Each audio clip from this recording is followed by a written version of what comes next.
करिश्मा, रेशमा और मनीषा 3 बहनें हैं। उनका एक भाई भी है, मयंक। मयंक अपनी बहनों को बहुत प्यार करता है, लेकिन मयंक की पत्नी सविता इस मामले में मयंक से बिल्कुल ही अलग है। वो अपनी ननदों का जितना बुरा कर सकती है उतना बुरा करती ही रहती है और अपनी ननदों पर हुक्म भी चलाती है। करिश्मा, करिश्मा, तुमने अभी तक नाश्ता नहीं बनाया? तुम्हारे भैया को ऑफिस जाने में देर हो रही है। हाँ भाभी, बस अभी बनाती हूँ। करिश्मा, तुम ये ढीलापन छोड़ दो। कल को पराए घर जाना है। वहाँ अगर तुम इस तरह से काम करोगी तो लोग क्या कहेंगे कि माँ ने और भाभी ने कुछ सिखाया नहीं। और तुम्हारी दोनों बहनें कहाँ हैं? अब रेशमा मार्केट गई है और मनीषा सो रही है। क्या? सुबह के 8 बज रहे हैं और ये महारानी अभी भी सो रही है? ये कहते हुए सविता अपनी सास दुर्गा देवी के पास जाती है। माँ जी, देख रही हो अपनी बेटियों के तौर तरीके? क्या हुआ बहू, सुबह सुबह क्या कर दिया मेरी बेटियों ने? अरे एक तो अभी अभी उठकर किचन में गई है, दूसरी सुबह सुबह बाहर चली गई और तीसरी अभी तक सो रही है। क्या करूं मैं इन तीनों का, मैं तो परेशान हो गई हूँ। जा जाकर उठा उसे और रेशमा से मैं बात करती हूँ। सविता सीधा मनीषा के कमरे में जाती है और उससे कहती है, महारानी जल्दी उठो, सूरज सर पर आ गया है। भाभी थोड़ी देर और सोने दो ना, मैं रात को लेट सोई थी। वो क्या है ना, यूनिट टेस्ट चल रहे हैं। शराफत से उठती है या नहीं, या फिर पानी की भरी बाल्टी डालूं तेरे ऊपर? नहीं भाभी, मुझे बिस्तर में नहीं नहाना, उठती हूँ मैं। मनीषा जल्दी से उठकर बाथरूम में चली जाती है। सभी आराम से बैठकर नाश्ता कर रहे होते कि तभी रेशमा बाजार से हाथ में सामान लिए आ जाती है। रेशमा को देखते ही सविता उस पर बरस पड़ती है। लो, आ गई महारानी। ऐसा भी क्या सामान लाना था जो सुबह आंख मलते ही बाजार की तरफ रवाना हो गई? भाभी, कल आप ही तो चीख रही थी कि घर का सारा सामान मुझे ही लाना पड़ता है, घर में किसी को भी किसी काम से कोई लेना देना नहीं है। अब मैं बाजार जाकर सामान ले आई तो आपको इस बात से भी तकलीफ हो रही है? देख रही हो माँ जी, अपनी बेटी की जुबान कैंची से भी तेज चलती है। और मयंक, आप तो कुछ कहेंगे नहीं अपनी लाडली बहन को। रेशमा, अपनी भाभी से ऐसे बात नहीं करते। चलो माफी मांगो। भैया, मैं क्यों माफी मांगू?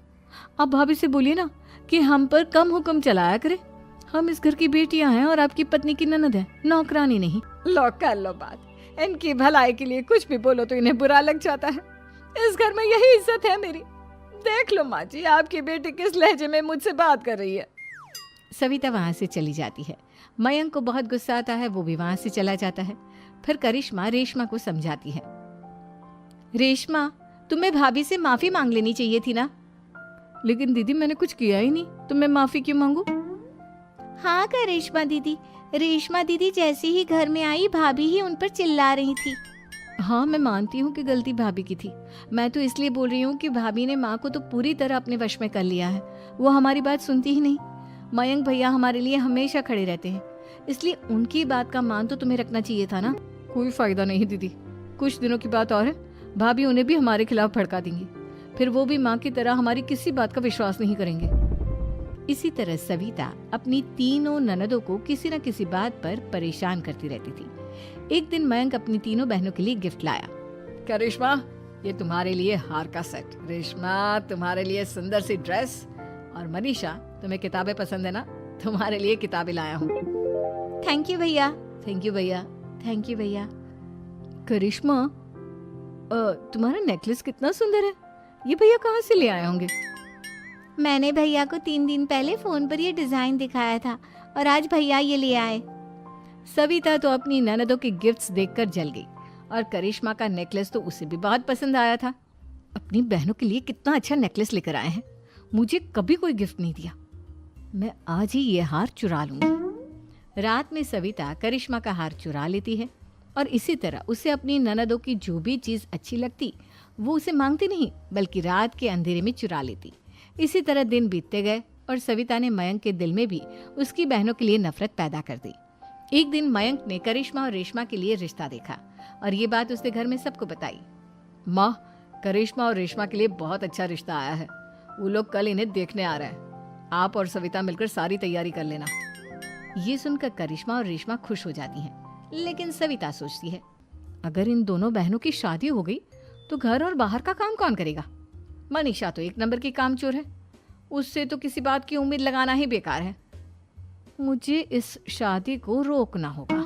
अगले दिन सभी लड़के वालों के स्वागत की तैयारी करने में लगे होते हैं। तभी मयंक अपनी बहनों से आकर कहता है, तैयार हो गई तुम दोनों? देखो दोनों लड़के बहुत अच्छे हैं, मैं कोई कसर नहीं छोड़ना चाहता, इसलिए तुम उनके सामने अच्छे से बिहेव करना और अपनी भाभी से लड़ने मत लग जाना। करिश्मा, तुम वो नेकलेस पहन लो ना जो मैं तुम्हारे लिए लाया था।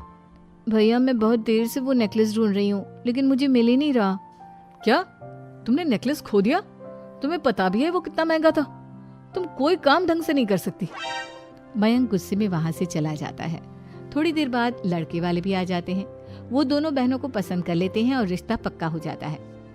लेकिन सविता के दिमाग में तो कुछ और ही खिचड़ी पक रही थी।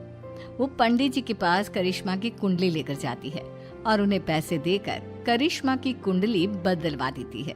जब लड़के वालों के पास करिश्मा की कुंडली जाती है तो वो दुर्गा को फोन करते हैं। बहन जी, हमने करिश्मा की कुंडली अपने पंडित जी को दिखाई थी।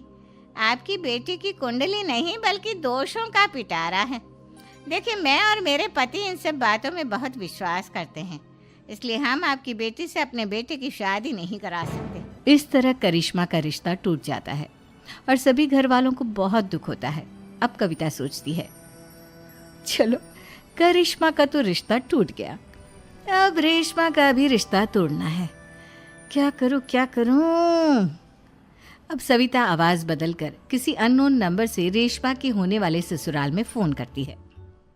हेलो, मैं कौन हूँ कौन नहीं ये आपके लिए जानना जरूरी नहीं, बस इतना सुन लो कि रेशमा का 2 साल से किसी के साथ अफेयर चल रहा है। बस रेशमा का रिश्ता तोड़वाने के लिए सविता का इतना कहना काफी था।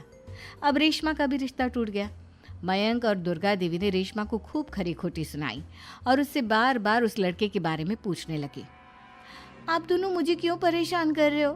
अरे कोई लड़का होगा मेरी लाइफ में तो मैं बताऊंगी ना, जब कोई है ही नहीं तो कहाँ से लाऊं मैं कोई लड़का?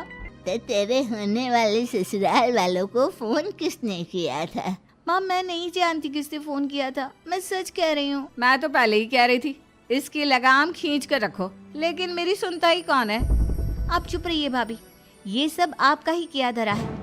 अब तीनों बहनों को विश्वास हो जाता है कि ये सब उनकी भाभी ही कर रही है। तीनों बहनें अपनी भाभी को सबक सिखाने के लिए एक वकील कर लेती है और घर में हिस्सा मांगना। देखो भैया, माँ बाप की जायदाद में जितना बेटों का हक होता है उतना ही बेटियों का, इसलिए इस घर के 4 हिस्से होंगे और हमें अपना हिस्सा चाहिए। मैंने तुम्हारे लिए क्या क्या नहीं किया और तुम इस घर में हिस्सा मांग रही हो? भैया, आप और माँ हम बहनों की कोई बात नहीं सुनते हो और भाभी हमारी शादी नहीं होने देगी क्योंकि उन्हें लगता है कि आप हमारी शादी में ज्यादा पैसा लगाओगे और उन्हें हम जैसी फ्री की नौकरानी कहाँ मिलेगी। तो हम भाभी के साथ तो रह नहीं सकते, हम बहनों को अपना हिस्सा चाहिए। अरे तुम्हें शर्म आनी चाहिए अपने भाभी पर ऐसा इल्जाम लगाते हुए।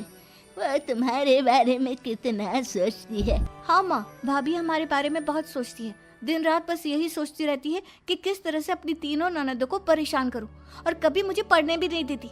दोनों बहनों का रिश्ता भी तो इन्होंने ही तोड़वाया है और रात में हमारे कमरे में आकर